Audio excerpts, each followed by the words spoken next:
आज परीक्षित ने प्रश्न किया कि महाराज, मैंने प्रायः ऐसा देखा है कि भगवान जो है ना, देवताओं के पक्ष में खड़े होते हैं और दैत्यों के विपक्ष में खड़े होते हैं। दुष्ट दैत्यों को मारते हैं, असुरों को, और सुर यानी देवताओं की रक्षा करते हैं। ऐसा क्यों जी? महामुनि शुकदेव ने कहा कि बेटा परीक्षित, भगवान पक्षपाती नहीं है। दानव भी उनके बच्चे हैं और मानव भी उनके बच्चे हैं। एकोम बहुश्याम, परमात्मा से समस्त जीवात्माएं निकली। भगवान किसी एक का पक्ष नहीं ले सकते कि फिर कि भगवान हमेशा धर्म के पक्ष में खड़े होते हैं और अधर्म के विपक्ष में खड़े होते हैं। अगर भगवान अधर्म के पक्ष में खड़े हो जाएं तो ठाकुर जी काहे करे? बताओ ना, फिर भगवान काहे करे? अगर भगवान अधर्म के पक्ष में खड़े हो जाएं तो प्रायः देवी देवता भजन करते हैं, यज्ञ करते हैं, हवन करते हैं, धार्मिक कृत्य करते हैं, इसलिए भगवान धर्म के पक्ष में रहते हैं। और ये दुष्ट दैत्य अधर्म करते हैं, अनाचार करते हैं, दुराचार करते हैं, इसलिए भगवान को उनके विपक्ष में खड़ा होना पड़ता है। भगवान तो धर्म और अधर्म देखते हैं। भगवान कभी ये नहीं देखते कि ये दैत्य है, ये मानव है, ये दानव है। जाति पाति पूछे नहीं कोई, हरि को भजे सो हरि को होई। अगर देवताओं की बात नहीं, किसी दैत्य ने भी भगवान की भजन करा तो भगवान ने उस पर भी कृपा करी। भगवान तो सबको अपनाने को तैयार है। कहा जी कभी ऐसा हुआ भी है क्या? कि हाँ। कहा कि कब? कहा कि भगवान ने 12 अवतार धारण करके हिरण्याक्ष का वध करा था। हिरण्याक्ष का भाई है हिरण्यकश्यपु। हिरण्यकश्यपु भगवान से वैर रखने लगा कि मेरे भाई को जैसे विष्णु ने मारा है, मैं उस छलिया को छोड़ूंगा नहीं, मैं उसे मारूंगा। अपने गुरु दैत्य गुरु शुक्राचार्य से विद्या सीखी, मंत्र लिया और जप करने के लिए चला गया। कहा कि आज जप कर रहा है हिरण्यकश्यपु। इधर इसकी पत्नी कयाधु है गर्भवती। कयाधु के गर्भ में कौन है?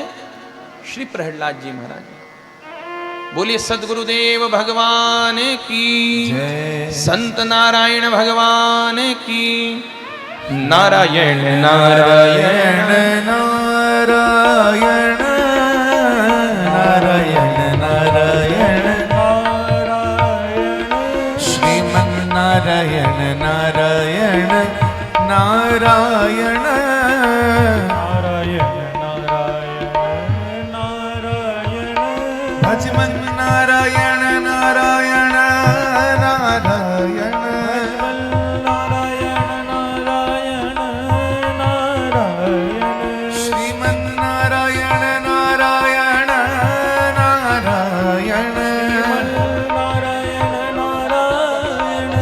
नारायण सद्गुरु नारायण नारायण नारायण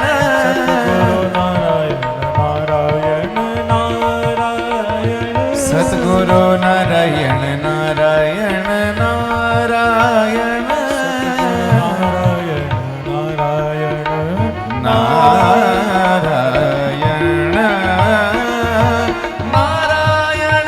नारायण नारायण नारायण नारायण नारायण श्रीमन नारायण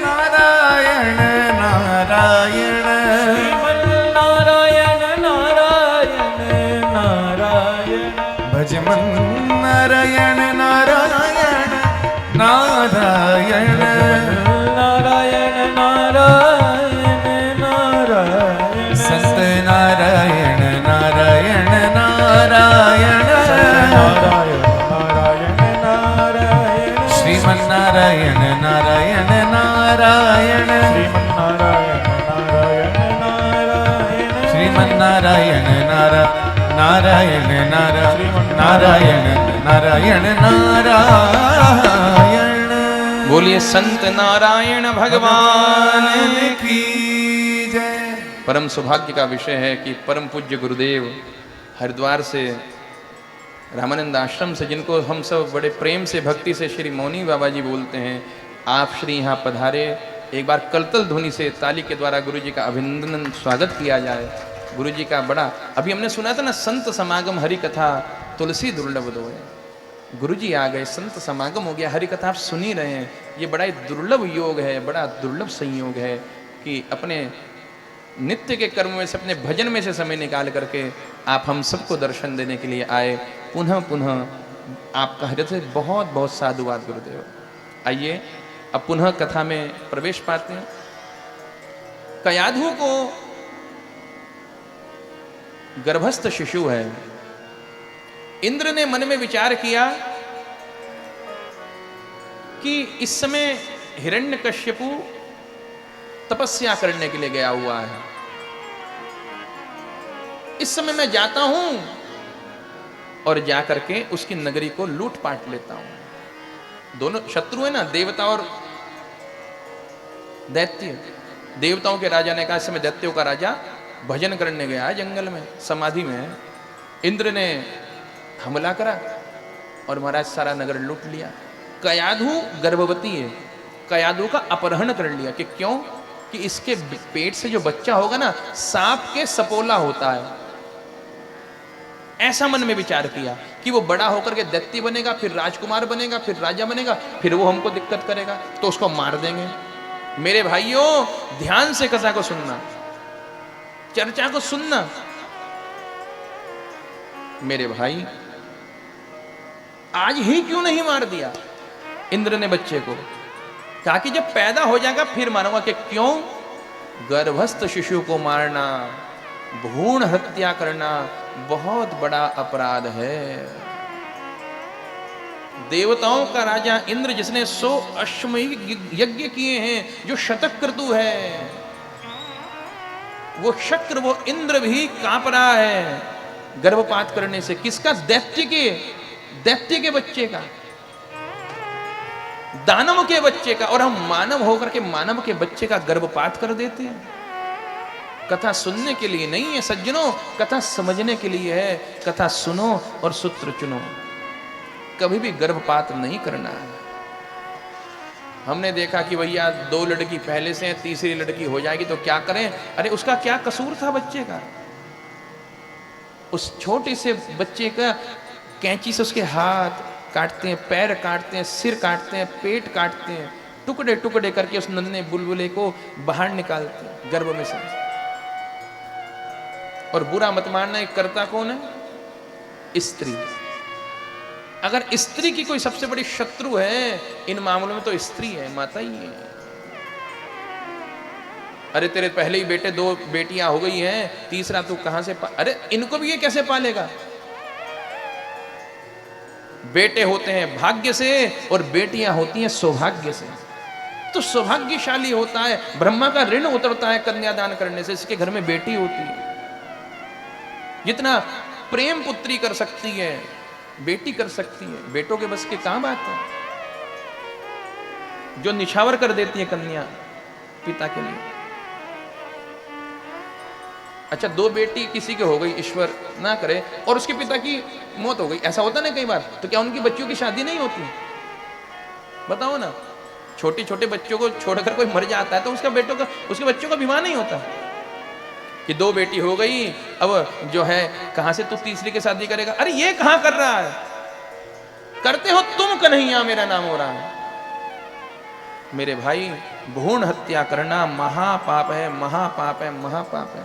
कभी भी नहीं करना चाहिए। इंद्र घबरा रहा है, दानव के बच्चे को गर्भ को गिराते हुए मानव के बच्चे क्या गर्भ गिरा रहे। नारद जी ने कहा, तुझे पता है इसके पेट में कौन है, इसके गर्भ में कौन है? कि हाँ, हिरण्यकश्यपु का अंश है, दुष्ट दैत्य है। कहा कि वो दैत्य तो भले ही है, लेकिन ठाकुर जी का परम भक्त है, प्रहलाद है। 12 भागवत भक्तों में से एक भक्त है, जो सुना कि भगवान का भक्त है, इंद्र थर-थर कांपने लगा, वज्र भी हाथ से छूटने लगा। कि क्यों? कि भगवान अपना किया हुआ अपराध क्षमा कर सकते हैं, लेकिन भक्तापराध अपने भक्त के ऊपर किए गए अपराध को कभी क्षमा नहीं कर सकते। इंद्र ने कान पकड़े, महाराज ठाकुर जी को मत बताना, आप ही ले जाओ, हम नहीं रखते इसे। एक ऋषि के आश्रम में लाकर के जंगल में कुटिया में नारद जी ने कयाधु को रखा। देवर्षि नारद जी नित्य आते हैं, उसको पुराणों का पाठ सुनाते हैं, वेद का पाठ सुनाते हैं, वेदांत सुनाते हैं कयाधु को। अब कयाधु की कुछ बात समझ में आती है, कुछ सिर के ऊपर से चली जाती है कि गुरुजी क्या सत्संग करा रहे हैं, क्या ब्रह्म ज्ञान तत्व ज्ञान समझा रहे हैं। नारद जी ने कहा कोई टेंशन नहीं, हम तेरे को सुना ही नहीं रहे हैं कि फिर हम तो गर्भ में पल रहे प्रहलाद को ये दिव्य ज्ञान करा रहे हैं, उसको पढ़ा। हाँ, गर्भ के अंदर बच्चा सब बात सुनता है, समझता है। इसलिए कहते हैं जब गर्भावस्था होती है ना, तब मैयाओं को रामायण पढ़नी चाहिए, भगवत गीता पढ़नी चाहिए, भागवत कथा सुननी चाहिए। अरे अभिमन्यु ने चक्रव्यूह का भेदन कहां सीखा था? माता के गर्भ में, द्रौपदी के गर्भ में सीखा। तो बच्चा सब सीखता है। और आजकल मैया जब गर्भावस्था में होती हैं तो भगवान का तो कुछ देखती नहीं है, भगवान का कोई सुंदर कथा सुनती नहीं, क्या देखती है? सास बहू और साजिश, सास बहू के नाटक देखती है। अब फिर बच्चा साजिश करने वाला पैदा होता है, बड़ा होकर के साजिश करके अंगूठा लगा लेता है और फिर अंगूठा लगवा करके माता पिता को नो दो गहरा कर देता है घर से। तो फिर कहती है हमारे बच्चे ने साजिश कर दी। अरे जब तुमने बच्चे को गर्भ से ही साजिशें करना सिखाया। हाँ? तो गर्भावस्था के अंदर सुंदर सुंदर भगवान की कथाओं को सुनना चाहिए। कथा सुनो और सूत्र चुनो। समय बीता, प्रहलाद जी प्रकट हुए, बचपन से हरिनाम संकीर्तन करते हैं, नारायण नारायण नारायण श्रीमन नारायण नारायण नारायण श्रीमन। इधर हिरण्यकश्यप का तप पूरा हुआ।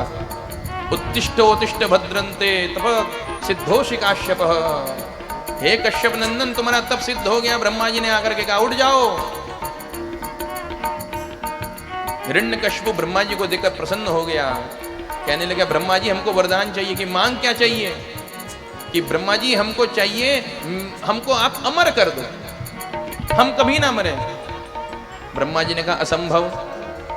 कि क्यों? कहा कि अमर तो हम खुद नहीं है, तो तेरे को अमर कहां से कर दे? ब्रह्मा की भी एक आयु है, ब्रह्मा अमर नहीं है। तो कहा कि अच्छा महाराज हमारी करी हुई तपस्या ऐसी खराब चली जाएगी? कि नहीं, तूने तपस्या बहुत करी है, तो फिर तू ऐसा कर, अमरता का वरदान तो तेरे को नहीं दे सकता, तू एक से अधिक वरदान मांग ले।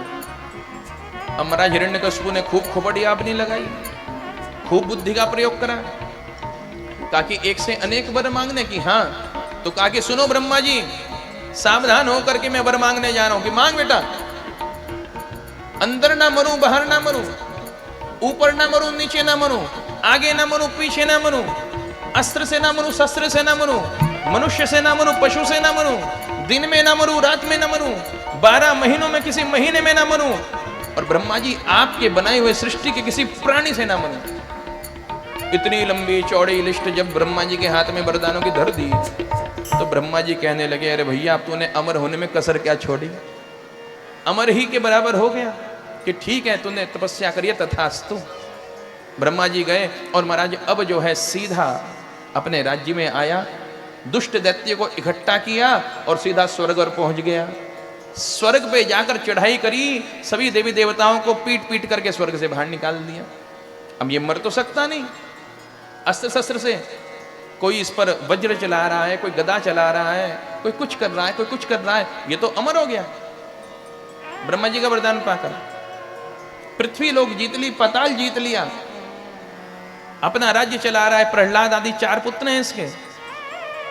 एक दिन इसने मन में विचार किया कि मैंने बड़े बड़े देवी देवताओं को जीत लिया, लेकिन अभी सबसे बड़ा छलिया वो विष्णु बचा हुआ है, जिसने मेरे भाई को मारा था, उससे तो बदला लेना रह ही गया। वैकुंठ में पहुंच गया, जहां भगवान नारायण रहते हैं। वैकुंठ के अंदर जाकर के भगवान को क्रोध से पुकारता है, हे विष्णु, हे नारायण, अगर तेरे अंदर हिम्मत है तो आ करके मुझसे युद्ध कर, मुझे दर्शन दे, मैं तुझसे युद्ध करना चाहता हूं, मैं ब्रह्मा जी से वरदान प्राप्त करके आया हूं, मुझसे युद्ध कर। देखो भगवान आए नहीं। अच्छा, सत्यनारायण भगवान की कथा सुनी ना सबने? जब नारद जी ने सोचा कि कलयुग के प्राणियों का कल्याण कैसे होगा, तो कहां गए? पहले अध्याय में लिखा है वैकुंठ गए और बड़े प्रेम पूर्वक नारायण की स्तुति करी, भगवान नारायण ने दर्शन दे दिया। फिर आगे का संवाद है सत्यनारायण भगवान की कथा का कि कलयुग के प्राणी का कैसे कल्याण होगा। अच्छा, नारद जी को दर्शन दे दिया तो हिरण्यकश्यप को काहे को नहीं दिया? मेरे भाई, नारद जी जैसे भक्तों की और हिरण्यकश्यप जैसे अभक्तों की दिशा तो एक है, दशा भिन्न है, दशा अलग अलग है। दिशा क्या है? वैकुंठ। नारद जैसे भक्त भगवान को खोजते हुए कहां जा रहे हैं? कहा कि वैकुंठ। दशा क्या है? प्रेम। ये हिरण्यकश्यप जैसे अभक्त खोजते हुए भगवान को कहां जा रहे हैं? कहा कि वैकुंठ। दिशा क्या है? वैकुंठ। दशा क्या है? क्रोध। नारद जी ने प्रेम से पुकारा और हिरण्यकश्यप ने क्रोध से पुकारा। वैकुंठ क्या है? जिसमें कुंठा का प्रवेश ना हो, वो वैकुंठ है। भगवान कभी क्रोध से नहीं मिलते, भगवान है वैकुंठ में ही, लेकिन जब इसने क्रोध से पुकारा तो भगवान इसके ही हृदय सागर के अंदर जाकर के छिप गए। ठाकुर जी इसके हृदय में जाकर के छिप गए। जब हम काम क्रोध लोभ से भर जाते हैं ना, तो भगवान कहां भागेंगे? भगवान हमारे हृदय में बहुत अंदर जाकर के छिप जाते हैं, और जैसे जैसे हम भजन करते हैं त्यों त्यों बाहर आकर के दर्शन देना प्रारंभ करते हैं। भगवान क्रोध से नहीं मिलते, भगवान तो प्रेम से मिलते हैं। क्या कहा?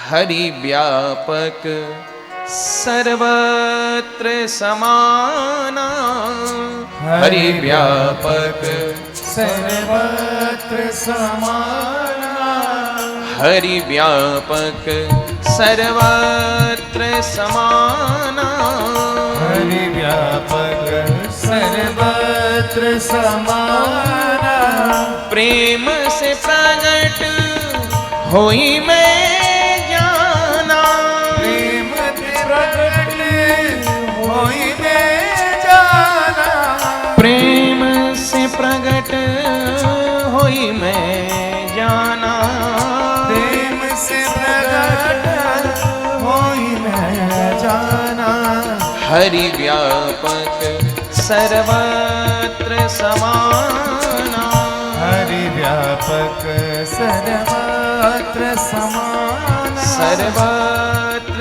समाना, सर्वत्र समाना। अच्छा, भगवान सर्वत्र रूप से समान रूप से व्याप्त हैं, सर्वत्र हैं। यत्र तत्र सर्वत्र तो दिखते क्यों नहीं? भगवान जब हर जगह है तो हमको क्यों दर्शन नहीं होता? हाँ, उपनिषद कह रही है ईशावास्यामिदं सर्वम, वेद कह रहे हैं सर्वखलम इदं ब्रह्म, गीता कह रही वासुदेव सर्वमिति, रामचरितमानस कह रही है हरि व्यापक सर्वत्र समाना। भगवान कण कण में निवास कर रहे हैं तो फिर दिख काहे को नहीं रहे? मेरे भैया, अर्धाली में कहा गया चौपाई की कि हरि व्यापक सर्वत्र समाना, ठीक, तो प्रकट कैसे होंगे? कि प्रेम ते प्रकट हो ही मैं जाना, प्रेम से प्रकट होते हैं ठाकुर जी। उदाहरण,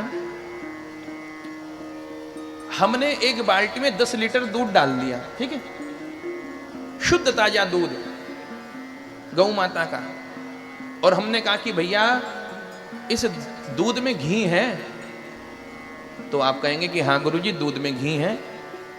अच्छा है तो दिखाओ। अब ऐसे हाथ से दूध ऐसे करने लगे, हमें तो कहीं घी नहीं दिखाई दे रहा। आप कहोगे गुरुजी इसी में ही है घी, है तो 10 लीटर दूध में ऊपर ऊपर घी है कि नीचे नीचे घी है या बीच बीच में घी है, बीच वाले दूध में घी है? आप कहेंगे महाराज ऊपर नीचे नहीं, सारे कण कण में घी है, पूरे दूध में घी भरा हुआ है। अरे दिख तो रहा नहीं है। कि गुरुजी ऐसे नहीं दिखेगा। कि फिर कैसे दिखेगा? भैया दूध को जमाया जाएगा, कढ़ाया जाएगा, उबाला जाएगा, मथा जाएगा, जब उसको मथते हैं तो नवनीत उत्पन्न होता है, फिर उससे घृत उत्पन्न हो जाता है। दूध कण कण में है लेकिन दिखता नहीं है कि क्यों, अभी मथनी नहीं चलाई, उसे मथा नहीं है। मेरे भाई, परमात्मा कण कण में है, अभी हमने श्रद्धा विश्वास से उसको जमाया नहीं है, अभी हमने प्रेम की मथनी नहीं चलाई। जिस दिन प्रेम की मथनी चला दी तो प्रेम ते प्रकट होई मैं जाना। इस संसार से ही, इस जगत से ही जगतपति प्रकट हो जाएगा। नरसिंह मेहता को कितनी कितनी बार दर्शन हुआ इसी कलिकाल में, मीरा को कितनी बार दर्शन हुआ। श्री समर्थ गुरु रामदास जी को तुलजा भवानी का इसी कलिकाल में दर्शन हुआ। श्री रामकृष्ण परमहंस जी को माता भगवती कालिका का इसी कलिकाल में दर्शन हुआ। नामदेव जी को कुत्ते में दर्शन हो गया, नामदेव जी को भूत में दर्शन हो गया। भले पधारे लंबकनाथ, गज गज के हैं तुम्हारे हाथ। हम उनको विश्वास है, उनको श्रद्धा है, उनको प्रेम है भगवान के प्रति। हमारे अंदर वो नहीं है, इसलिए भगवान नहीं दिख रहे। हमारे अंदर ये चीज उत्पन्न हो जाए तो भगवान तो सामने ही है। अच्छा एक बात बताओ, कितने लोग मानते हैं कि मरघटा होता है ना, शमशान घाट, उसमें भूत रहता है? सब लोग मानते हैं शमशान घाट में भूत रहता है, रात को मीठा खाकर दूध पीकर नहीं जाना चाहिए, शमशान घाट के बाहर से नहीं जाना चाहिए। सबको पक्का विश्वास है कोई रात को शमशान घाट के बाहर से नहीं जाएगा दूध पीकर, मीठा खाकर। शमशान घाट में भूत है ये तो हमको विश्वास है, पक्का है, लेकिन परमात्मा पूरी दुनिया में व्याप्त है ये हमें भरोसा नहीं है, ये विश्वास नहीं है। श्रद्धा विश्वास रूपेण शमशान के भूत में विश्वास है, इस जगत के जगतपति में विश्वास नहीं है। कमी किसकी है? परमात्मा की नहीं है। भूत को मानते हैं, भगवान को नहीं मानते। प्रेम ते प्रकट होई मैं जाना। जिस दिन प्रेम की मथनी मथ दी ना महाराज, तो भगवान नामदेव की तरह कुत्ते में से भी प्रकट हो जाएंगे। सब जगह परमात्मा दिखेगा। ख्वाबों में तू है, ख्यालों में तू है, जिधर देखता हूं उधर तू ही तू है। आंखों खोलोगे तो भगवान, नेत्र बंद करोगे तो परमात्मा, हर जगह भगवान का दर्शन होगा। अब इसने क्रोध से पुकारा तो भगवान आए नहीं। इसने सोचा भगवान डर करके भाग गए, मैंने त्रैलोकी जीत लिया, अब काहे की टेंशन। जो भगवान का नाम लेता उसकी जिह्वा खिंचवा देता, जो कीर्तन करता मजीरा बजाता उसके हाथ कटवा देता, जो तीर्थों पर जाता उसके पैर कटवा देता, जो तब भी ना मानता उसको जेल में ठूस देता। कहता तुम्हारा एक ही भगवान है और वो भगवान है हिरण्यकश्यपु में। भगवान की मूर्ति हटाओ और मेरी प्रतिमाओं की पूजा करो। ब्राह्मण संत नहीं जिमाने हैं, जिमाने हैं तो मेरे राक्षसों को जिमाओ, मेरे सैनिकों को जिमाओ। चारों ओर त्राही त्राही मचा दी महाराज। कहा कि मैंने भगवान का नामो निशान मिटा दिया, भगवान का नाम लेने वाला कोई नहीं बचा। भगवान का नाम कभी समाप्त नहीं हो सकता सज्जनों। जिस दिन भगवान का नाम समाप्त होगा ना, दुनिया खत्म हो जाएगी, दुनिया ही समाप्त हो जाएगी। अरे इसके घर में ही भगवान का नाम लेने वाला पैदा हो गया। प्रहलाद जी महाराज नित्य भगवान का कीर्तन करते हैं, भजन करते हैं, यजन करते हैं, सत्संग करते हैं। अब इसको एक दिन पता लगा कि मेरा बेटा प्रहलाद है ना, बहुत अच्छी अच्छी भगवान की कुछ चर्चा करता है, भगवान की नहीं कोई अच्छी चर्चा करता है। इसने प्रहलाद को बुलाया, बेटा प्रहलाद जी, पिताजी गोद में बैठाया, बेटा तू क्या चर्चा करता है जरा हमको भी बता। पिताजी हम परमात्मा की श्री हरि की चर्चा करते हैं, परमात्मा कितने करुणालय वरुणालय हैं, हम तो ये चर्चा करते हैं। अच्छा भगवान और हमारा मित्र कि हाँ, जीवात्मा का सच्चा मित्र केवल परमात्मा है। बेटे उसने तेरे काका को मारा है, तेरे चाचा को हिरण्याक्ष को, तो हमारा मित्र कैसे हो गया? वो तो हमारा शत्रु है। अरे पिताजी पापी को कौन मारता है?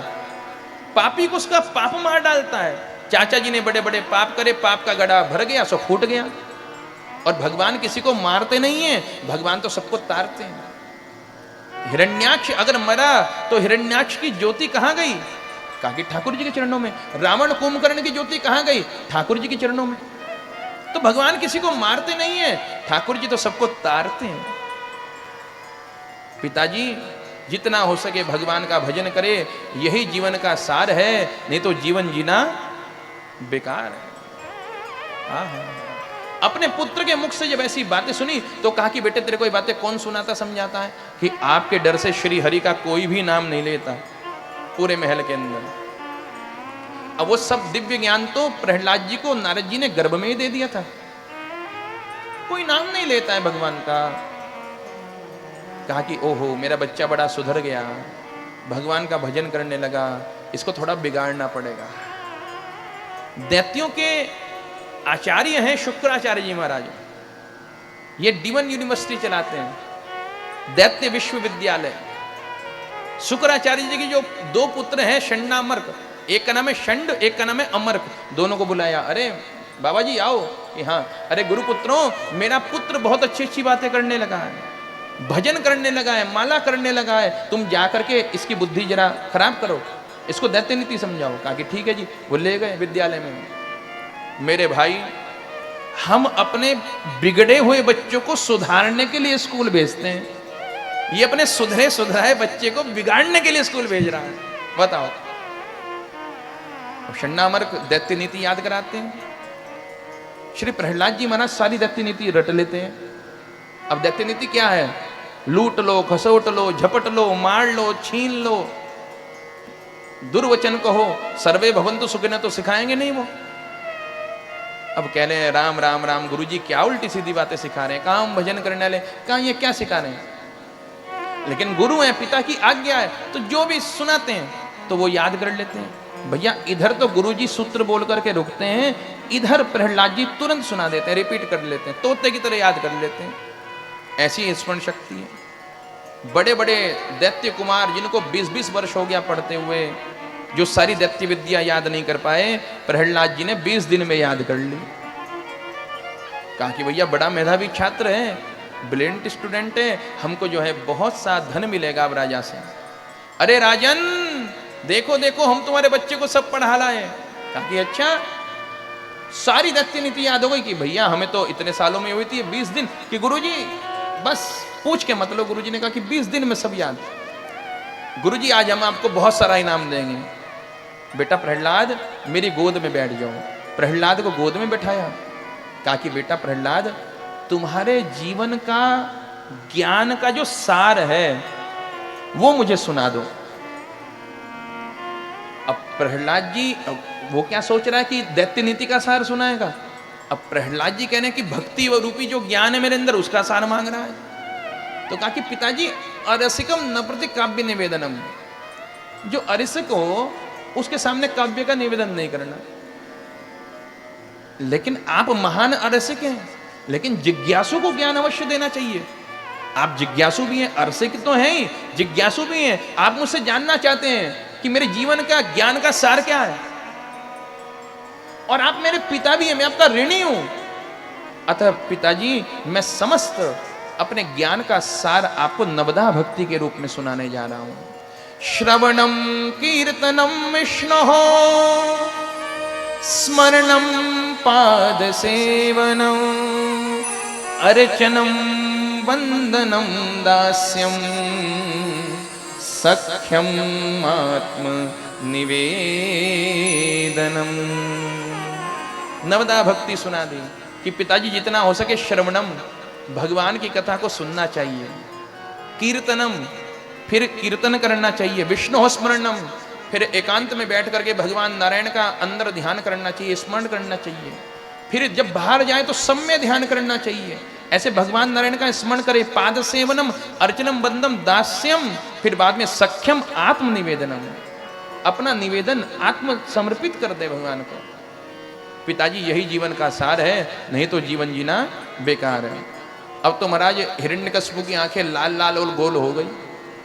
उठाई गदा की, हाँ भाई तुम इनाम मांग रहे थे गुरुजी, आओ तुम्हें आज इनाम दे। कि डर गए महाराज षण्णामर्क। षण्णामर्क कहते हैं न मत परिणतम न पर परिणतम, ना हमने पढ़ाया है ना किसी और ने पढ़ाया है, ये तो माता के गर्भ से ही पढ़ा पढ़ाया आया है, माता के पेट से ही पढ़ करके आया है, हमने नहीं पढ़ाया। हमने तो दैत्य नीति पढ़ाई थी। कि महाराज एक मौका और दो। कि ठीक है दिया। अब षण्णामर्क जी लेकर के गए और साटी मारते, साटी जानते पतले वाली छड़ी। अब राजा का बेटा है तो डंडे से तो मार नहीं सकते, हाँ? तो महाराज साटी से मारते हैं वहां को। कहते सुना दैत्य नीति, अब वो ज्यों को त्यों सारी दैत्य नीति सुना दे। तो षण्णामर्क ने अपने अपने सिर में हाथ मारा, कहा कि भैया ये दैत्य नीति वहां सुनानी थी अपने पिता की गोद में, जहां तू श्रवणम कृतनम विष्णु सुना करके आया, ये यहां नहीं सुनानी थी। देखो सब याद है, कितना तेज है, पूरी दैत्य नीति याद है, लेकिन हमको मार पड़वाने के चक्कर में वहां श्रवणम कीर्तनम सुना रहा है, विष्णु भगवान की भक्ति सुना रहा है, जबकि इसके पिता चिढ़ते हैं, विष्णु को सबसे बड़ा अपना शत्रु मानते हैं। अब पिटाई करने लगे। एक दिन षण्णामर्क को किसी काम से पड़ोस के कुछ गांव में जाना था, कुछ गांव पार, तो पीछे सबको सख्त निर्देश दे दिया कि कोई भी प्रहलाद के पास नहीं जाएगा, कि क्यों, इसको बीमारी है। कहा कि इतना बड़ा राजकुमार आगे जाकर के हमारा राजा बनेगा दैत्यों का, जब बड़ा हो जाएगा, ये बीमारी से ग्रस्त है। कि हाँ। कहा कि इसको क्या बीमारी है? कहा कि इसको छुआछूत की बीमारी है, संक्रामक रोग है। जैसे कोरोना होता था ना, जो पास में गया तो उसको भी लग गया। बहुत से लोगों को जुकाम एलर्जी होता है, किसी ने छींक दिया तो बस उसको भी जुकाम हो गया। तो छूने से बहुत सारे रोग, कोड़ आदि फैल जाते हैं। कहा कि इसको संक्रामक रोग है। कि अच्छा, कि कौन सा रोग है गुरुजी, हमें तो स्वस्थ लगता है ये। इसको भक्ति रूपी रोग है। हाँ भैया, भक्ति भी ऐसी फैलती है। अगर घर में कोई एक व्यक्ति तिलक लगाने लगे, कंठी पहनने लगे, माला करने लगे, तो पहले तो सभी लोग उसकी घर में बड़ी निंदा करते हैं। कहते हैं देखो जी ये आए हैं पाखंडी, ये लगाएंगे तिलक, ये रखेंगे चुटिया, ये करेंगे माला। लेकिन मेरे भाई, जब वो अपने धर्म पर पक्का रहता है, माला तिलक करता रहता है, तो उसके घर वाले कहते हैं भैया ये तो मर के वैकुंठ जाएगा, स्वर्ग जाएगा, हम लोग नरक जाएंगे, और नरक कोई जाना चाहता नहीं। तो फिर धीरे से पूछता है कि कौन से गुरुजी से तिलक लिया, भैया ये माला कैसे करते हैं, जरा हमको भी मंत्र दिलवा दे, गुरु मंत्र दिलवा दे। हाँ, तो मेरे भाई, अब धीरे धीरे उसके घर वाले भी तिलक कंठी करना प्रारंभ करते हैं, कंठी पहनते हैं, तिलक करते हैं, माला करते हैं। जो वो घर करने लगते ना, फिर कहते हैं देखो ये घर पाखंडी हो गया। मोहल्ले वाले कहते हैं, फिर मोहल्ले वाले पूछते हैं कि तूने तिलक कहां से लगाया, फिर शहर वाले पूछते हैं, तो भक्ति फैलती चली जाती है मेरे भाई। ये ऐसा रोग है, एक करने लगे पूरा मोहल्ला सुधरने लगता है। बोलो जय सिया राम, बोलो जय जय सिया राम, जय सिया राम। तो कहा इसके पास मत जाना। कहा कि ठीक है महाराज। प्रहलाद जी महाराज पूरे प्रांगण में, पूरे ग्राउंड में अकेले बैठे हैं और कुछ बुदबुदा रहे हैं, होठ हिला रहे हैं, नारायण नारायण नारायण नारायण, हरि हरि हरि, शिव शिव शिव, ठाकुर जी का नाम ले रहे हैं।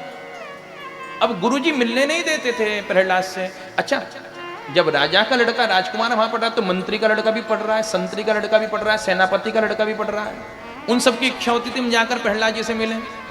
तो कहा कि आज मौका बढ़िया है। तो छोटे छोटे बच्चे आ गए प्रहलाद के पास, कहने लगे प्रहलाद आओ हमारे साथ खेल खेलो, देखो हम खेल रहे हैं, आज गुरुजी नहीं है, तुमसे मिलने नहीं देते, आज बढ़िया मौका है, हम सब बच्चे मिल करके खेलेंगे। मैं सेनापति का बेटा हूं, मैं बड़ा होकर सेनापति बनूंगा, तुम्हारे साथ रहूंगा, तुम राजा बनोगे। कि भैया खेल तो हम खेलते हैं, लेकिन हम दूसरा खेल खेलते हैं। कि कौन सा खेल? हम तो भजन कीर्तन का खेल खेलते हैं। भजन कीर्तन? भजन कीर्तन तो भैया बुढ़ों की बात होती है, जब बुढ़ापा आता है तब भजन कीर्तन करना चाहिए। लोग ये तो कहते हैं कि जवानी काहे के लिए? भोग भोगने के लिए, घूमने फिरने के लिए, नाचने कूदने के लिए। हाँ, जब बूढ़े हो जाएंगे तो भजन करेंगे। अच्छा मेरे भाई, देखो तुम्हारी बहुत बहुत आयु हो, लेकिन एक बात बताओ, कितने लोग ऐसे हैं जो जवानी में मर जाते हैं, बूढ़े हो ही नहीं पाते। ठाकुर जी से लिखवा के लाए हो कि 120 साल का होके मरूंगा? अगर 50-60 में गोविंदा है नमन हो गया, फिर यम से कहोगे क्या जाए करके, राम गुण गायो नहीं आए करके। हाँ मेरे भाई, चलो यही मान लेते हैं कि तुम बहुत जियो, तुम हर जगह घूम करके आए, मंसूरी गए, नैनीताल गए, हर हिल स्टेशन पर गए, देश में गए, विदेश में गए, अपने बच्चों को खूब घुमाया, और जब अंतिम समय आया तब याद आया मैं कभी बद्रीनाथ नहीं गया, मैं कभी वृंदावन नहीं गया, मैं अयोध्या नहीं गया, मैं 4 धामों में नहीं गया, मैंने सप्तपुरियां नहीं करी, मैंने प्रयाग का स्नान नहीं किया, मैंने गंगा जमुना का स्नान नहीं किया, मैंने केदार बाबा के दर्शन नहीं करे। हेलीकॉप्टर से वहीं तक जा सकता था, इतना पैसा था कि मैं हवाई जहाज में बैठकर विदेश तो घूमी आया, लंदन घूमी आया, पेरिस घूमी आया। अब मेरी बुढ़ापा आ गया, 90 साल का हो गया हूं, चलो अब मैं थोड़ा सा भजन करता हूं। अब 90 साल का व्यक्ति जब उस अवस्था में व्यक्ति आ जाता है तो खटिया में मलमूत्र करता है, अपने टॉयलेट तक तो जा नहीं पाता। आजकल तो अटैच होता है, कमरे में लैट्रिन बाथरूम होता है, वहां तक जा नहीं पाता। बच्चे डायपर पहना देते हैं बूढ़े को या बुढ़िया को। अरे खटिया पर ही जब मलमूत्र का त्याग करोगे, अपने टॉयलेट तक नहीं जा सकते, तो भैया वृंदावन कैसे जाओगे, बद्रीनाथ कैसे जाओगे? भजन कर मस्त जवानी में, बुढ़ापा किसने देखा है? अब देखो ये इतनी सारी मालाएं पहनाई गई, ये सारे फूल हरे भरे हैं। अगर कोई सूखे माला के फूल चढ़ाए तो वो सम्मान कर रहा है कि अपमान कर रहा है? भगवान को कोई भागवत भगवान को सूखी माला लिया है कहीं से, 2 महीने पुरानी टंगी हुई थी और ला करके, तो उसने तो अपमान कर दिया। पुराण कह रहे हैं कि जवानी है ना, जवानी यौवन फूल की तरह है। जब आप खिले हुए हो, खिले हुए पुष्प के रूप में ठाकुर जी को समर्पित हो जाओ। जब वो फूल सूख गया, जब पूरे संसार ने ठोकर मार दी, तब बुढ़ापे में ठाकुर जी की याद आई, तो तब का भजन क्या लगेगा? बच्चे बात नहीं करते, पोते रुकते नहीं। अब बुढ़ापा आ गया, खटिया पे बूढ़ा पड़ा हुआ खांस रहा है, बच्चे को, भैया जरा मेरे पास बैठ जा लाला, बहुत दिन हो गए तेरे बात करनी है। तो सुबह उठते ऑफिस दुकान पर चला जाता है, फिर रात को आता है, अरे पिताजी आज इतना हफ्ते का पहला वो है, सोमवार है, सबको सैलरी मिली है, दुकान में बहुत काम होना है, अब मैं नहीं बैठ सकता। पुत्र वधू से कहा, ए बिटिया तू बैठ जा, कि मेरे को तो किटी पार्टी में जाना है, अमुक जगह जाना है, मैं नहीं रुक सकती। पोते को कहा, बेटा तू आज स्कूल मत जा, थोड़ी देर मेरे पास बैठ जा, मुझे बड़ी खांसी हो रही है। पोते ने कहा, एक कप सिरप रखा तो है, बाबा जी पी लेना। कोई साथ नहीं दे रहा, सारे संसार ने ठोकर मार दी और ठाकुर जी की याद आने लगी। उस समय का वो सूखा हुआ फूल भगवान को चढ़ाओगे, किसी काम का नहीं। मेरे भाई, यौवनावस्था में भजन करना चाहिए, यौवनावस्था में भजन करना चाहिए। मौत कब किसको कहां पर कैसे खा जाए कुछ नहीं पता। मृत्यु ऐसी है। कितने लोग ऐसे हैं जो बुढ़ापे में नहीं, जवानी में मर जाते हैं। मेरे भाई, कितने लोग ऐसे हैं जो जवान भी नहीं हो पाते, बाल्यकाल में मर जाते हैं। कितने लोग ऐसे हैं जो पैदा होते ही मर जाते हैं, और कितने लोग ऐसे हैं जो गर्भ में ही मर जाते हैं। मौत कब किसको खा जाए ये पता नहीं। तो प्रहलाद जी यही समझा रहे हैं, बच्चों सब मिल करके आज ही भजन करेंगे। सभी नन्हे नन्हे बच्चों ने प्रहलाद जी के साथ भजन करना शुरू करा। नारायण नारायण नारायण श्रीमन नारायण नारायण नारायण श्रीमन नारायण नारायण नारायण श्रीमन नारायण नारायण नारायण श्रीमन नारायण नारायण नारायण श्रीमन भजमन नारायण नारायण नारायण भजमन नारायण नारायण नारायण श्रीमन नारायण नारायण नारायण श्रीमन नारायण नारायण नारायण भजमन नारायण नारायण नारायण भजमन नारायण नारायण नारायण श्रीमन नारायण नारायण नारायण श्री प्रहलाद जी महाराज भजन कर रहे हैं मेरे भाई। प्रहलाद जी तो अकेले धीरे धीरे गा रहे थे। अब 40-50 बच्चे आ गए ना साथ में, तो आवाज तेज हो गई। सभी बच्चे प्रहलाद जी के साथ में उस ओरा में आकर, उस एटमॉस्फेयर में आकर के हिरण्यकश्यप की सत्ता को भूल गए और नारायण की सत्ता याद आई। अयम आत्मा ब्रह्म, आत्म साक्षात्कार होने लगा संत के कारण, प्रहलाद जी के कारण। सब लोग मस्त होकर के झूमने लगे, नाचने लगे, गाने लगे। अब अकेले प्रहलाद जी धीरे धीरे गा रहे थे, 40-50 बच्चे गाने लगे, आवाज तेज हो गई। तो वहां पर महाराज दैत्यों के बड़े बड़े बच्चे भी पढ़ते थे, जो युवा थे, जवान थे।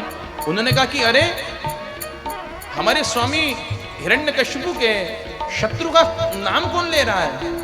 और देखा वो बीच में प्रहलाद बैठा है, चारों ओर बच्चे नाच रहे हैं। वो गए कि जाकर किसको रोको, इसने बीमारी फैला दी भक्ति की। भागे भागे बच्चे आए और जैसे ही उस आभा मंडल में प्रवेश करा, अंतःकरण शुद्ध हो गया। अब बड़े बड़े बालक भी दोनों हाथ उठा करके ताली की सेवा करते हुए नाच रहे हैं और क्या कह रहे हैं? नारायण नारायण नारायण श्रीमन नारायण नारायण नारायण भजमन नारायण नारायण नारायण भजमन नारायण नारायण नारायण लक्ष्मी नारायण नारायण नारायण लक्ष्मी नारायण नारायण नारायण बद्री नारायण नारायण नारायण बद्री नारायण नारायण नारायण सद्गुरु नारायण नारायण नारायण सद्गुरु नारायण नारायण नारायण दिव्य हरिनाम संकीर्तन चल रहा है। बीच में प्रहलाद जी केंद्र बिंदु में, प्रहलाद जी के चारों ओर छोटे छोटे बालक, एक मंडल बना रखा है। उसके बाहर एक और मंडल है, उसमें बड़े बड़े बालक सब नाच रहे हैं ब्रह्मानंद में मग्न होकर के। अब बड़े बड़े बच्चे भी गाने लगे तो महाराज और तेज स्वर होने लगा। उस दैत्य विश्वविद्यालय का रक्षा करने के लिए जो सैनिक थे, बड़े बड़े दुष्ट दैत्य, उन्होंने कहा कि अरे हमारे शत्रु नारायण का नाम कौन ले रहा है? ढाल, भाला, तलवार, गदा, तीर, कमान लेकर के मारने के लिए भागे। कहा कि अरे वो देखो प्रहलाद बैठा है बीच में, इसको मारो।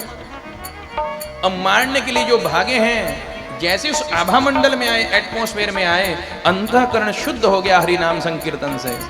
महाराज एक हाथ में गदा है, एक हाथ में ढाल है, अपनी गदा से ढाल बजा रहे हैं मंजीरे की तरह, और महाराज दोनों हाथ उठा करके नाच रहे हैं। ये दैत्य सैनिक भी क्या कह रहे हैं? नारायण नारायण नारायण श्रीमन नारायण नारायण नारायण भजमन नारायण नारायण भजन नारायण। नारायण नारायण नारायण बीच में प्रहलाद जी, चारों ओर छोटे बच्चे, एक मंडल, उससे बाहर बड़े बच्चों का मंडल, उससे बाहर सैनिकों का मंडल। अब महाराज पूरा मंडल का मंडल बन गया। दिव्य हरिनाम संकीर्तन होने लगा। संडामर्क वापस आ रहे हैं। संडामर्क ने कहा रे भैया, कोई हमारे शत्रु का नाम ले रहा है, नारायण नारायण का, हमें क्या? जिस गांव में नाम लिया जा रहा है वो गांव हमारा स्वामी हिरण्यकशिपु नष्ट कर देंगे। अब कोई गांव जले से जले, हमारी बला से हमें क्या लेना देना। अब भैया जब अपने गांव में आया तो आवाज तेज हो गई, कहने लगे लो भैया, ये तो हमारे गांव में किसी पर क्रोध गिरेगा हमारे स्वामी का। हिरण्यकशिपु हमारे गांव में किसी को मारेंगे, हमारे गांव में हो रहा है। अब जब और पास आए, भैया हमारे मोहल्ले में कीर्तन चल रहा है, कोई हमारे मोहल्ले में मरेगा, कोप का भजन बनेगा। और जब महाराज अपने विद्यालय में प्रवेश करा और अंदर स्थिति देखी कि हर कोई भगवान के नारायण के नाम पर झूम रहा है, तो पहचान गए कि भैया इस प्रहलाद ने सारी की सारी हरि भक्ति फैला दी, ये भक्ति की बीमारी फैला दी। पावर कट कर दो पावर हाउस से, सब अपने आप रुक जाएंगे। ताकि प्रहलाद को चुप कराओ। साटी उठाई, चले हैं, और महाराज जाकर के प्रहलाद के मुख पे हाथ रख रहे हैं। प्रहलाद जी का हाथ, उस समय शरीर भगवान नाम संकीर्तन से रोमांचित है, भगवान नाम से। जैसे ही प्रहलाद जी को हाथ लगाया, जैसे बिजली के तार को हाथ लगाते ना करंट लग जाता है, ऐसे भगवान नाम का करंट लगा। ब्राह्मण पुत्र तो है ना शंडामर्क, महाराज सारा ब्रह्मत्व जाग गया, साटी फेंक दी। और शंडामर्क महाराज भी दोनों हाथ उठा करके ताली की सेवा करते हुए क्या गाते हैं? नारायण नारायण नारायण भजमन नारायण नारायण नारायण राम नारायण नारायण नारायण राम नारायण नारायण नारायण कृष्ण नारायण नारायण नारायण कृष्ण नारायण नारायण नारायण सद्गुरु नारायण नारायण नारायण सद्गुरु नारायण नारायण नारायण श्रीमन नारायण नारायण नारायण श्रीमन्नारायण नारायण नारायण गगन भेदी स्वर होने लगा। चारों ओर हरिनाम संकीर्तन की आभा प्रभा फैलने लगी। गुप्तचरों ने जाकर के ये बात हिरण्यकश्यप को बताई। हिरण्यकश्यप आया। हिरण्यकश्यप ने अपनी गदा का प्रहार प्रहलाद जी की कमर पर करा। वो गदा जिसको बड़े बड़े देवी देवता नहीं झेल सकते थे, नन्हे से प्रहलाद जी की जो कमर पर पड़ी, प्रहलाद जी आगे गिरे और हरिनाम संकीर्तन बंद हो गया। अब जब हरिनाम संकीर्तन बंद हुआ, हर कोई अपनी सुध-बुध में आया। सैनिक तलवार उठाने लगे, बच्चे सही होने लगे। षण्णामर्ग जी ने छड़ी उठाई कि महाराज एक बार हमको क्षमा कर दो, अब की बार हम इसको जरूर पढ़ा देंगे। हिरण्यकश्यप ने कहा कि तुम इसको क्या पढ़ाओगे, इसने तुम्हें पढ़ा दिया। अभी मेरे शत्रु का नाम लेकर के नारायण नारायण करके झूम रहे थे, मैंने सब देख लिया। ये तुम्हारी बस की बीमारी नहीं है। मैंने बड़े बड़े हरिभक्तों को, वैष्णव को सीधा कर दिया है। ये तो मेरा ही बेटा है, चिंता मत करो। आज लेकर के आए और कोड़े मारे अपने पुत्र को। कोड़ा पड़ता है, नन्हे से बालक की चमड़ी उधर जाती है। कहा कि लेगा नाम नारायण का। पिताजी मोहे लाखों कोड़े मारो पर हरि को नाम उचारो। मोहे लाखों कोड़े मारो पर हरि को ना ही बिसारो। एक नहीं, लाख कोड़े मार लो, मैं हरि को नहीं बिसारूंगा, मैं हरि का नाम उचारूंगा, उच्चारण करूंगा। श्री हरि श्री हरि श्री हरि। अब कहा कि अब क्या करा जाए। कहा कि मुझे ऐसा बच्चा नहीं चाहिए, इसको पागल हाथी के आगे फेंक दो। पागल हाथी के आगे फेंका, जो अपने पैरों से कुचल कर मार डालता है सबको। महाराज हाथी ने जैसे ही देखा प्रहलाद जी को और सूंड उठा करके प्रणाम कर दिया। प्रहलाद जी कहते हैं आओ गजानन गणेश, मेरे गणेश जी दर्शन देने के लिए आए। पागल हाथी सीधा हो गया।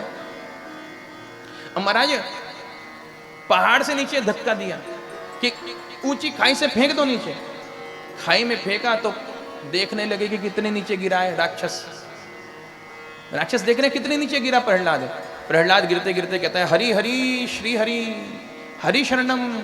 भगवान अदृश्य रूप से आए, चार भुजाओं में प्रहलाद को पकड़ा और उठा करके पहाड़ की चोटी पर राक्षसों के पीछे खड़ा कर दिया। अब राक्षस नीचे देख रहे हैं, प्रहलाद जी भी आकर के देखने लगे, भैया नीचे क्या देख रहे हो। अरे वो भी प्रहलाद को फेंका था नीचे। अच्छा, अरे प्रहलाद तुम्हारे साथ ही खड़ा है, ये तो साथ ही है, तू कैसे बचा कि पता नहीं। उठा करके फिर फेंका, फिर कहा श्री हरि हरि हरि श्री हरि। हरि ने फिर वापस कर दिया। कहा भैया ये तो जादूगर है, जितनी बार फेंके सो ऊपर आ जावे। ना इसको कोड़ों का असर, ना महाराज की गदा का असर, ना पहाड़ से फेंकने का असर। अब तो मन ही मन हिरण्यकश्यप भी प्रहलाद जी से घबराने लगा। हिरण्यकश्यप कहता है कि मैं भगवान नारायण के एक अदने से चेले को, भक्त को नहीं हरा पा रहा, जो मेरा ही पुत्र है। जिस दिन मायापति भगवान नारायण सामने आएंगे उस दिन मेरा क्या हाल होगा, मैं क्या करूंगा। मेरे भाई आज जो है बड़े ही विचार में बैठा है कि क्या होगा, चिंता कर रहा है। इसी समय इसकी बहन आ गई। बहन का नाम है होलिका। होलिका ने कहा कि भैया तुम चिंता मत करो, जैसे तुम्हें ब्रह्मा जी से वरदान मिला है ना, अंदर न मरूं बाहर न मरूं ऊपर न मरूं नीचे न, हाँ कि मुझे भी मिला कि क्या मुझे अग्नि जला नहीं सकती।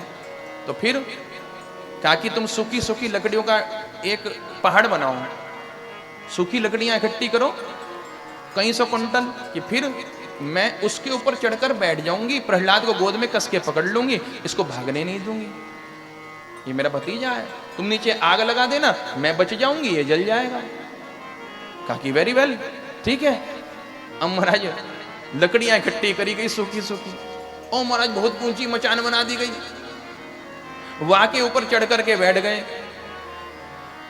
होलिका बुआ, देखो एक बुआ है जो भतीजे को पुआ खिलाए, पूड़ा मालपूड़ा।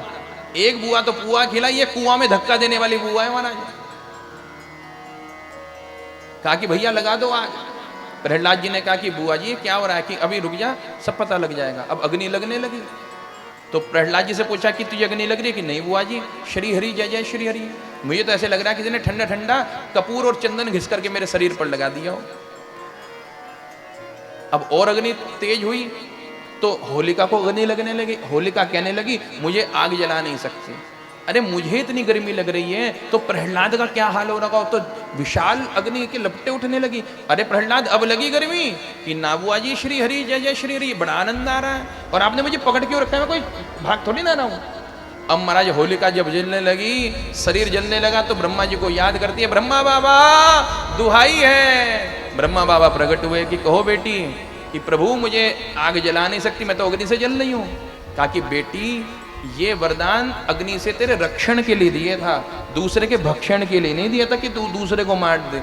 ऐसा कहकर के ब्रह्मा जी अदृश्य हो गए और होलिका का गोविंदाय नमो नमः। अब महाराज अगले दिन हिरण्यकशिपु आया। हिरण्यकशिपु ने आकर के कहा, अरे बहन होलिका, ए होलिका। अब होलिका हो तो जवाब दे। अंगारों के ढेर में से, राख में से निकल करके प्रहलाद जी आए कि जी पिताजी, कि प्रहलाद तू, और क्या मैं मर गया हूं? अच्छा तेरी बुआ कहां है? कहा कि पिताजी बुआ तो हो गई धुआं, रात को ही गोविंदाय नमो नमो हो गया। हाथ पकड़ करके लेकर के आया सभा में, परेशान हो गया। कहता है कि अरे तुझे किस बात का अभिमान है, तुझे किसकी शक्ति है, तू किस पर इतराता है? कहा कि जिस पर आप इतराते हैं, कि मुझे तो ब्रह्मा जी ने वरदान दिया है, मुझे विष्णु ने वरदान नहीं दिया, मैंने तो ब्रह्मा जी से वरदान मांगा है। तो कहा कि सुनो, ब्रह्मा जी को ब्रह्मा होने का वरदान किसने दिया? पद्मनाभम सुरेशम। कहा कि भगवान नारायण ने दिया है। देखो आप पर नारायण की कृपा ब्रह्मा जी के माध्यम से घूम करके आ रही है, वाया आ रही है, मेरे पर डायरेक्ट आ रही है, पावर हाउस से सीधी लाइन आ रही है, मेरे पर डायरेक्ट नारायण की कृपा है। कि अच्छा तेरा नारायण इतना शक्तिशाली है तो मुझसे छुपता क्यों फिरता है, बता कहां है तेरा भगवान? कहा पिताजी प्रश्न ही गलत है, हरि व्यापक सर्वत्र समान, सर्वखलम इदम ब्रह्म। आप कहते हो कि भगवान कहां है, ये पूछो कहां नहीं है, यहां वहां जहां तहां मत पूछो कहां कहां है अपने घनश्याम। परमात्मा तो हर जगह है। अच्छा हर जगह है तो महल के अंदर खंबे खड़े थे, बराबर में एक बहुत बड़ा स्तंभ था, खंबा था। कहा कि क्या इस खंबे में भी तेरे परमात्मा है? कासौ यदि सर्वत्र कस्मात स्तंभ न दृश्यते, क्या इस स्तंभ में भी तेरे परमात्मा है? कहा कि हाँ पिताजी, इस खंबे में भी मेरे भगवान है। मेरे भाई, भगवान खंबे से प्रकट नहीं हुए, ध्यान देना। अब आप कहेंगे कि नरसिंह भगवान तो खंबे से प्रकट हुए, यही सुना है ना? भगवान प्रकट होते हैं श्रद्धा और विश्वास से, श्रद्धा विश्वास रूपिणों। प्रहलाद जी को सच्ची श्रद्धा है, परमात्मा जब हर जगह है तो उस खंबे में भी है। प्रहलाद जी की श्रद्धा और हिरण्यकशिपु का विश्वास कि प्रहलाद जैसा भक्त झूठ नहीं बोल सकता। ले भैया, जिसे मैं वैकुंठ तक खोज करके आया वो मेरे सभा के खंबे में मेरे घर में छुपा बैठा था। कहा कि अच्छा, तो देखो जब प्रहलाद की श्रद्धा, हिरण्यकशिपु का विश्वास मिल गया तब भगवान खंबे से टूट करके प्रकट हुए। ऐसे नहीं, अब ऐसे नहीं कल को तुम अपने घर का पिलर तोड़ जाओ, एक आधा खंबा तोड़ तो फिर कहो कि गुरुजी खंबा तोड़ दिया, नरसिंह भगवान नहीं निकले, लेकिन हमारी इमारत एक और को झुक गई है। हाँ, खंबे से नहीं, श्रद्धा विश्वास से प्रकट होते हैं। कहा कि अगर इस खंबे में तेरे भगवान हैं, मैं आज खंबे के समेत तेरे भगवान को भी नष्ट कर देता हूं। अपनी गदा का प्रहार खंबे पे किया, खंबा फट पड़ा और उस स्तंभ से घुर घुर घुर घुर शब्द करते हुए भगवान नरसिंह नारायण प्रकट हो गए। बोले नरसिंह नारायण भगवान की जय। स्तंभे सभायाम न मृगम न मानुषम, नरसिंह न मृग न मानुष। ऊपर से तो सिंह है, नीचे से मनुष्य है। और महाराज युद्ध होने लगा, हिरण्यकश्यपु और नरसिंह नारायण भगवान के बीच में युद्ध होने लगा। छोटे मोटे राक्षस के तो हिम्मत ही नहीं, बीच में चला जाऊं। भगवान का स्वरूप ही बब्बर शेर की तरह, वो बड़े वाली धाड़ी पहन करके भगवान आए, बड़े बड़े नाखून है भगवान के, ऐसा स्वरूप धारण करा। नरसिंह अवतार भगवान का क्रोधा अवतार है। अब महाराज कई कई प्रकार से प्रयास करा लेकिन रोक ना पाए। आज भगवान युद्ध कर रहे हैं हिरण्यकशिपु के साथ। देवी देवता डरने लगे, कहने लगे कि भैया ये तो भगवान को टक्कर देने लगा, अब क्या होगा? कहा कि बिल्कुल चिंता मत करो, हमारा चेला ही है, हमारा द्वारपाल है जय विजय, हमने श्राप दे करके हिरण्याक्ष हिरण्यकशिपु बनाया, हमारा क्या बिगाड़ेगा। भगवान ने आओ देखा ना ताओ, और महाराज हिरण्यकशिपु को पकड़ा, खींचा और स्तंभ में ले जा करके खींच करके एक बीच देहरी में बैठाया। देहरी में बैठा करके भगवान लीला कर रहे हैं, और नरसिंह नारायण का दर्शन करके श्री प्रहलाद जी महाराज कीर्तन कर रहे हैं कि आज मेरे पिता को मुक्ति मिलेगी। नारायण नारायण नारायण श्रीमन्नारायण नारायण श्रीमन्नारायण नारायण नारायण भजमन्नारायण नारायण नारायण भजमन्नारायण नारायण नारायण भजमन्नारायण नारायण नारायण भजमन्नारायण नारायण नारायण श्रीमन्नारायण नारायण नारायण श्रीमन्नारायण नारायण नारायण भजमन्नारायण नारायण नारायण भजमन्नारायण नारायण नारायण बद्री नारायण नारायण नारायण बद्री नारायण नारायण नारायण। बोली नरसिंह नारायण भगवान की जय हो।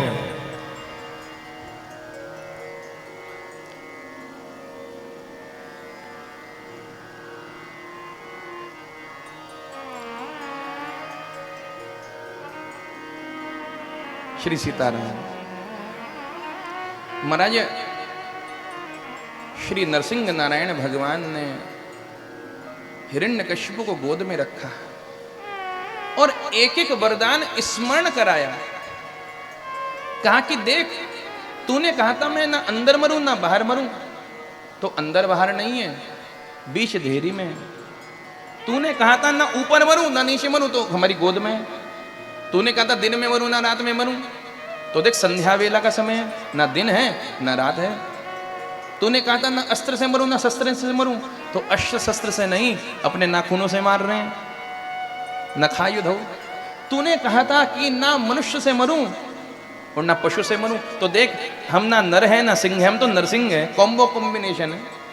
तूने कहा था कि 12 महीनों में से किसी महीने में मरूं, तो अरे दुष्ट, तेरे लिए स्पेशल 13वां महीना अधिक मास पुरुषोत्तम मास बनाना पड़ा।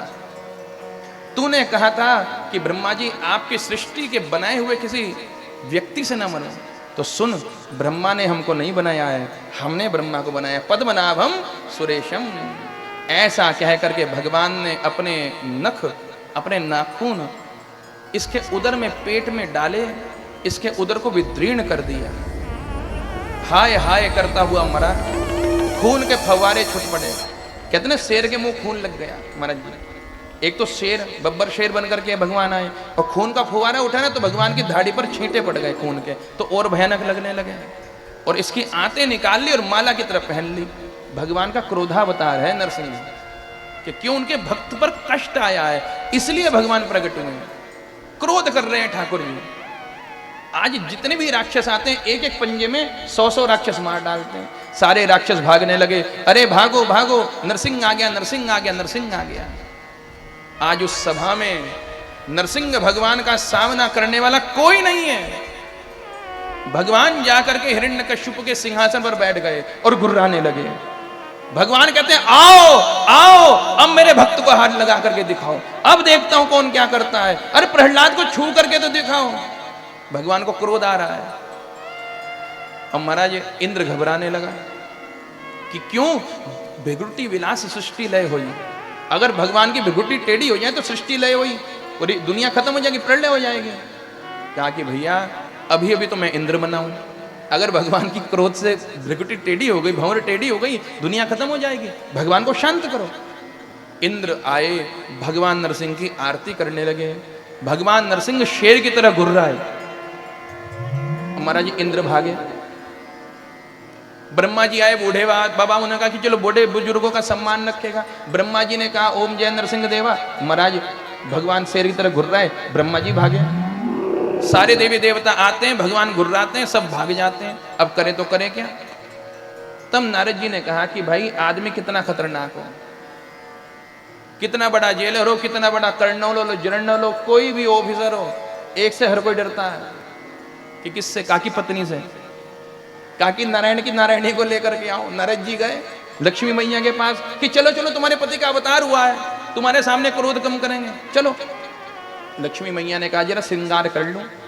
अब महिलाओं के श्रृंगार में कितना समय लग जाए कुछ पता है? उधर दुनिया खतरे में, एक बार चली जाए ब्यूटी पार्लर में तो कितना समय लग जाए क्या पता भाई। नारद जी ने कहा इतना समय नहीं है श्रृंगार विंगार करने का, अभी चलो। कहा कि ठीक है। अब लक्ष्मी मैया जो कि तू तो सुंदर है, वैसे ही चल दी बिना श्रृंगार के। तो कहा कि जरा घूंघट डाल लो। कि क्यों? कि बस डाल लो, समझो कि जैसा आप कहें। नारद जी तो घूंघट डाल करके गई। अब थाली ली हाथ में आरती की, कहती ओम जय पति देवा स्वामी जय पति। अब भगवान की नथनों से जब हवा छूटती है शेर की, फों फों निकल रही है, तो दीवा बुझने लगा। अब दीपक बुझता है तो कहती है कि ये कैसे सांस ले रहे हैं, कैसे गुर्रा रहे हैं, समझ में नहीं आया। नारद जी जरा थाली पकड़ना। अब नारद जी को थाली पकड़ाई और महाराज जो उठाया पल्ला, और भगवान नरसिंह जो गुर्राए। लक्ष्मी जी ने कहा ना ना मेरे पति नहीं है। अरे नहीं नहीं तुम्हारे पति है। लक्ष्मी जी पीछे भागे, नारद जी आगे करें, अरे तुम्हारे पति हैं। लक्ष्मी जी अदृश्य हो गई। लक्ष्मी जी ने कहा मेरे पति कैसे हैं? शांताकारं भुजगशयनम।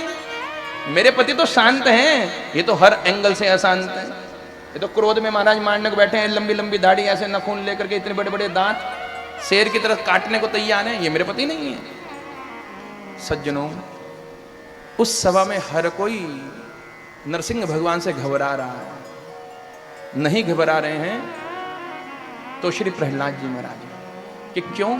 सारे देवी देवता, सारे दैत्य भगवान नरसिंह के भयानक मुख का दर्शन कर रहे हैं, और श्री प्रहलाद जी महाराज नरसिंह भगवान के चरणों का दर्शन कर रहे हैं। वो मुख देख ही नहीं रहे, वो तो चरण में देख रहे हैं महाराज।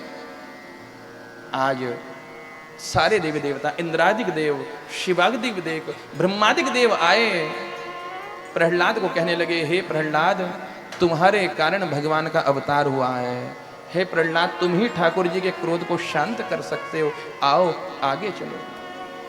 प्रहलाद को आगे करके सारे देवी देवता चले। आज प्रहलाद जी ने आकर के भगवान नारायण की स्तुति करी है। नमो भगवते तुभ्यं पुरुषाय महात्मने हर्येद्भूत सिंहाय ब्रह्मणे परमात्मने। हे नरसिंह भगवान आपकी जय हो। बोली नरसिंह नारायण भगवान की जय। जैसे ही चरणों को छुआ प्रहलाद जी ने, नरसिंह भगवान ने ज्यों देखा प्रहलाद को, आहा सारा क्रोध चला गया।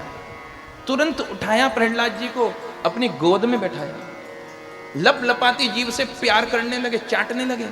देखो जैसे मनुष्य अपने बच्चे को चूम कर प्यार करता है, ऐसे ही पशु अपने बच्चे को चाट कर प्यार करता है। कभी देखा ना गाय बछड़े को चाटती है, तो आज नरसिंह बन करके यहाँ चाट रहे हैं, हमारा चाट रहे हैं, प्रेम कर रहे हैं।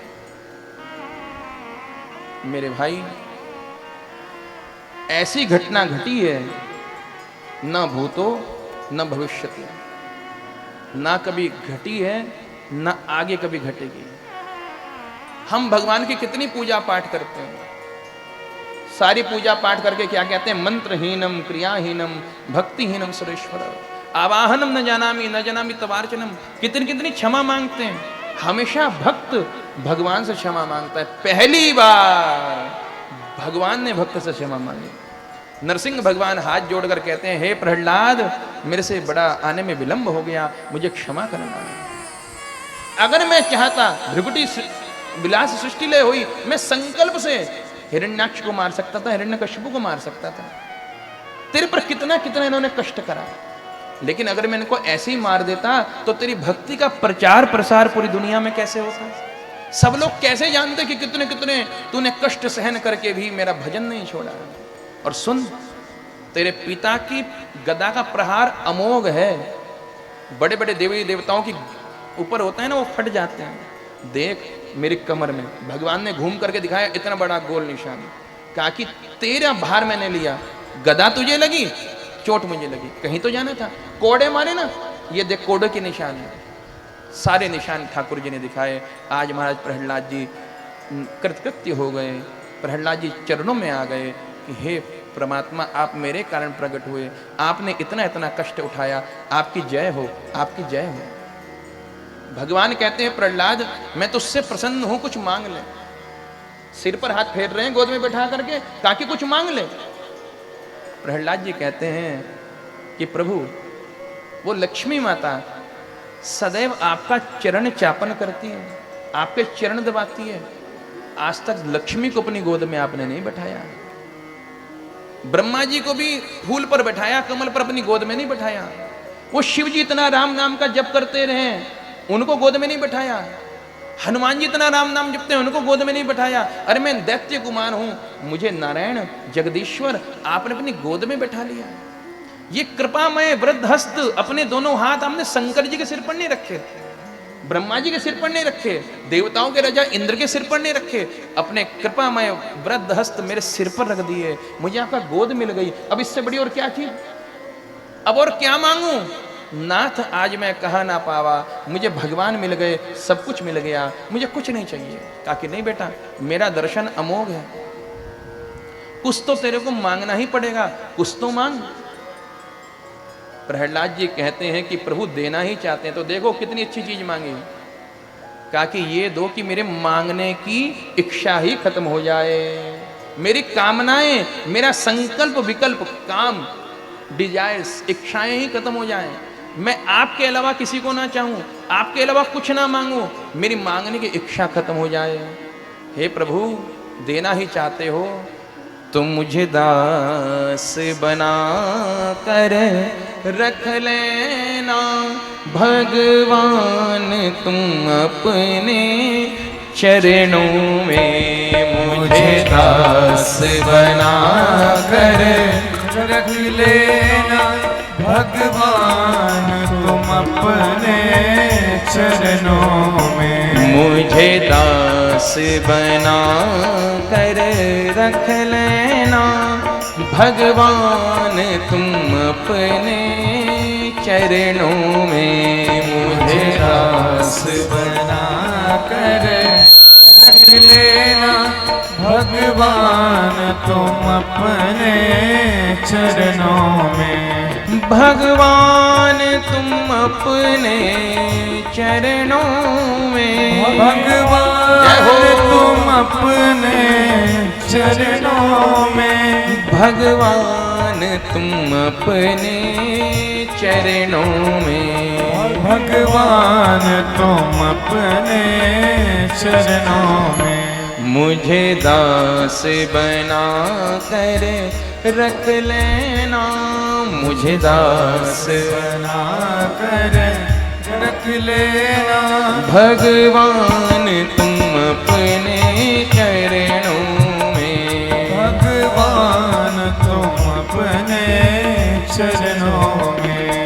मैं भला बुरा हूँ तेरा हूँ, मैं भला बुरा हूँ तेरा हूँ, ओ मैं भला बुरा हूँ तेरा हूँ, मैं भला बुरा हूँ तेरा हूँ, ओ तेरे द्वार पे डाले डेरा हूँ, तेरे द्वार पे डाले डेरा हूँ, मुझे चाकर जान के रख लेना, मुझे चाकर जान के रख लेना भगवान तुम अपने चरणों में, भगवान तुम अपने चरणों में। सभी लोग मीठी मीठी तालियों की सेवा करते हुए हरि बोल।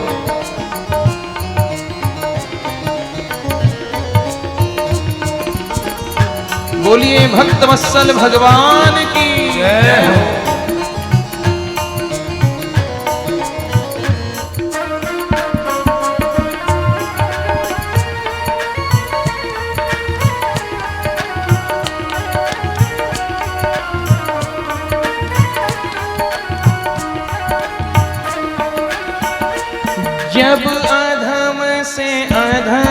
को तारा है। जब अधम से अधम को तारा है। ओ जब अधम से अधम को तारा है। जब अधम से अधम को तारा है। उसमें ही नाम हमारा है। उसमें भी नाम हमारा है। मुझे भार समझ कर रख लेना। मुझे भार समझ कर रख लेना। भगवान तुम अपने चरणों में। मुझे भार समझ कर रख लेना। भगवान तुम अपने चरणों में। ओ मुझे दास बना कर रख लेना। भगवान तुम अपने चरणों में। मुझे दास बना कर रख लेना। भगवान तुम अपने चरणों में। ओ भगवान तुम अपने चरणों में। भगवान तुम अपने चरणों में। घनश्याम तुम अपने चरणों में। घनश्याम तुम अपने चरणों में। ओ मुझे दास बना कर रख लेना। मुझे दास बना कर रख लेना। भगवान तुम अपने चरणों में। भगवान तुम अपने चरणों में। राम राम राम सीता राम राम राम।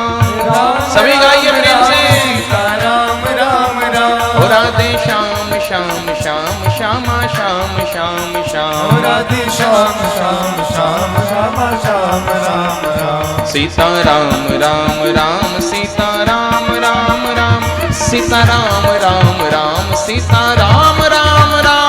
सीता राम राम राम सीता राम राम राम।